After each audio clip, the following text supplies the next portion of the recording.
The average Gen Z worker entering the workforce today has a net worth of negative $22,000. Not zero, negative. They didn't gamble it away. They walked into an economy that had spent 40 years quietly, methodically, and legally dismantling every protection their grandparents built, and then handed them the bill. After World War II, America operated under an implicit agreement between employers and workers. You put in the hours, you stayed loyal, and in exchange, the company covered you. Health insurance, a guaranteed pension, real income for life, a wage that rose alongside company productivity, a path into the middle class that didn't require a second job, or $60,000 in debt before you earned your first paycheck. That compact was not a myth. It existed, and there are records. In 1955, Eastman Kodak distributed $28 million in profit-sharing dividends to 51,000 employees. The company spent $1,000 per worker, equivalent to roughly $8,000 today, on life insurance, retirement, sick pay, disability, and vacation. Kodak also extended medical coverage for life, including for dependents, to any employee who stayed 15 years. General Electric provided comprehensive insurance covering hospitalization, out-of-hospital treatment, and catastrophic care. General Motors negotiated contracts with the United Auto Workers that tied wage increases directly to the cost of living. When inflation rose, paychecks rose with it. This wasn't generosity, it was the agreed terms, and the arrangement produced results. From 1945 through the mid-1970s, GDP, productivity, and worker compensation all moved together. The Economic Policy Institute documented the numbers. Between the late 1940s and 1979, productivity rose 108%, and hourly compensation rose 93%. In the late 1960s, income inequality in the United States hit its lowest recorded level in history. Union membership peaked at 35% of the workforce in the mid-1950s, and those unions set a wage floor that lifted conditions even for workers who never carried a union card, including white-collar employees at non-union companies. Between 1979 and 2019, economy-wide productivity grew by 59.7%. The compensation of the median American worker grew by 13.7%. That is a 46 percentage point divergence between the value workers produced and what they were paid for producing it. The unraveling is documented. Rick Wartzman, author of The End of Loyalty, traces the turning point to the early to mid-1970s. A lobbying organization called the Business Roundtable emerged with an explicit two-part program: reduce the role of government, weaken organized labor. That was not a theory, it was a stated agenda, pursued in public over decades. By the 1980s, Wartzman writes, the post-war compact had effectively ended. Employee interests were subordinated to shareholder returns. That became the dominant logic of American business, and it has not changed since. The numbers confirm the shift. Between 1979 and 2019, economy-wide productivity grew by 59.7%. The compensation of the median American worker grew by 13.7%. That is a 46 percentage point divergence between the value workers produced and what they were paid for producing it. Union coverage fell from 25.7% of workers in 1980 to 11.2% by 2025. Less than 7% of private sector workers today belong to organized labor. The counterweight that once forced corporations to share productivity gains is largely gone. Executive compensation moved in the opposite direction. In 1965, the CEO of a major American company earned roughly 21 times what a typical worker made.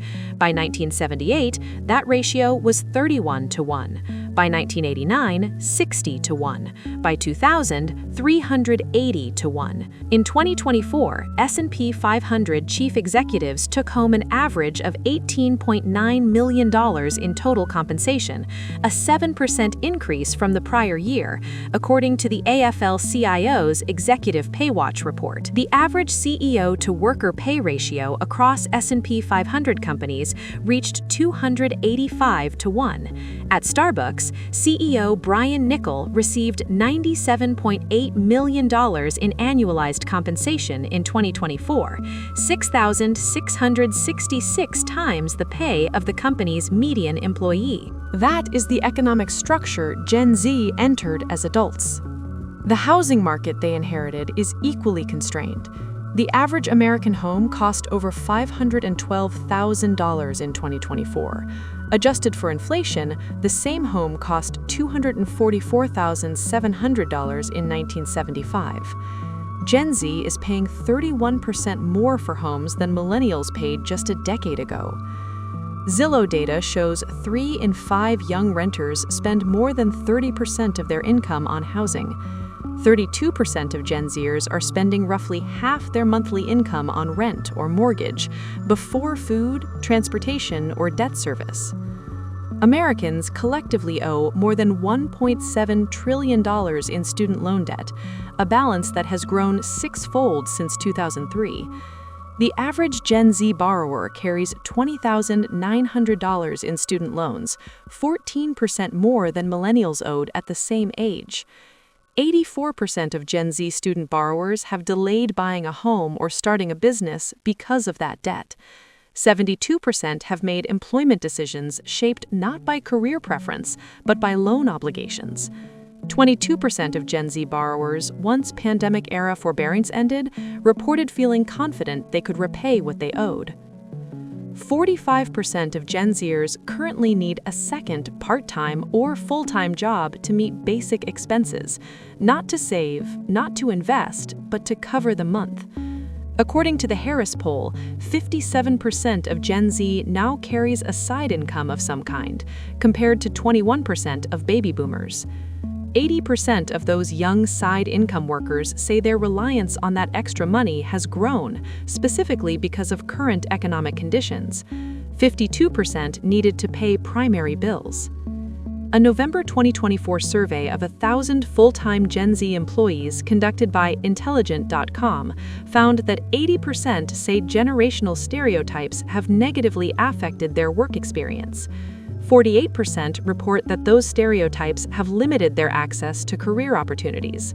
In response, 46% say they've worked harder than peers to demonstrate leadership potential, not because they needed to, but because the label preceded them. The behavioral data doesn't support the characterization. Marley's workplace study found that Gen Z workers show a 120% increase in detail-oriented focus compared to earlier generations, and 100% increase in preference for established best practices. They want the work done correctly. The Easy Cater 2024 Lunch Report, which surveyed 5,000 workers across generations, found that nearly half of Gen Zers skip lunch twice or more per week, and that they are 4 times more likely than baby boomers to feel guilty about taking that break. 18% of boomers skip lunch that frequently. The generation labeled lazy is the one skipping meals at their desk. The Deloitte 2024 survey found that nearly 9 in 10 Gen Zers say they need to feel a sense of purpose in their work. That finding is frequently cited as evidence of unrealistic expectations. The more direct reading is that the prior generation made work purposeful by attaching meaningful security to it: guaranteed income, stable health coverage, a pension, wages that grew as the company grew. When those conditions are removed and the transaction becomes purely extractive, the question of what the work is for becomes reasonable rather than entitled.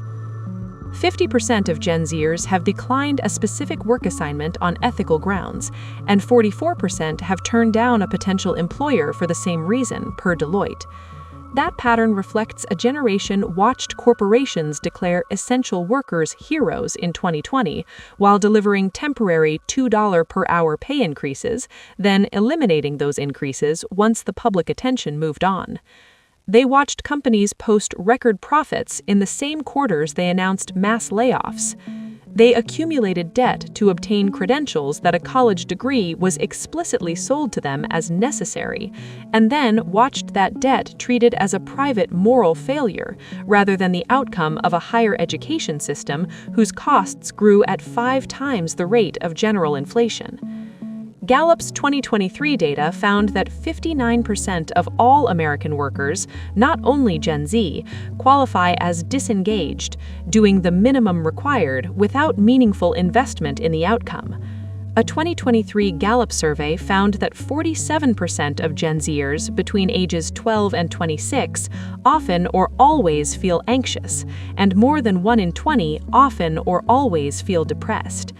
The Walton Family Foundation found that 42% of Gen Z struggles with depression and feelings of hopelessness, nearly double the rate recorded for adults over 25. A December 2022 Harvard Graduate School of Education survey found that 58% of Gen Z young adults reported experiencing little or no sense of purpose or meaning in the previous month.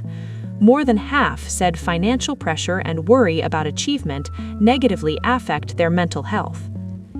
Between the late 1940s and 1979, productivity and worker pay moved in close parallel. That relationship ended, not because of automation alone, not because of some inevitable economic force, but because of specific documented policy decisions: the erosion of union power, the legal elevation of shareholder returns above all other obligations, the corporate lobbying campaigns that rewrote labor law while workers continued operating under the old assumptions. Generation Z did not create those conditions. They arrived after 40 decades of accumulated policy outcomes, carrying an average debt of $20,900, facing a housing market 31% more expensive than the one millennials faced, working in an economy where the CEO of their employer earns 285 times the median worker's salary, in a country where the bottom 90% of workers received wage growth far slower than the economy's overall output for 40 consecutive years. The agreement that made work worthwhile in this country was real. It was built deliberately, it functioned, and it was dismantled deliberately. The generation now living inside that outcome did not choose it. They are not the explanation for it.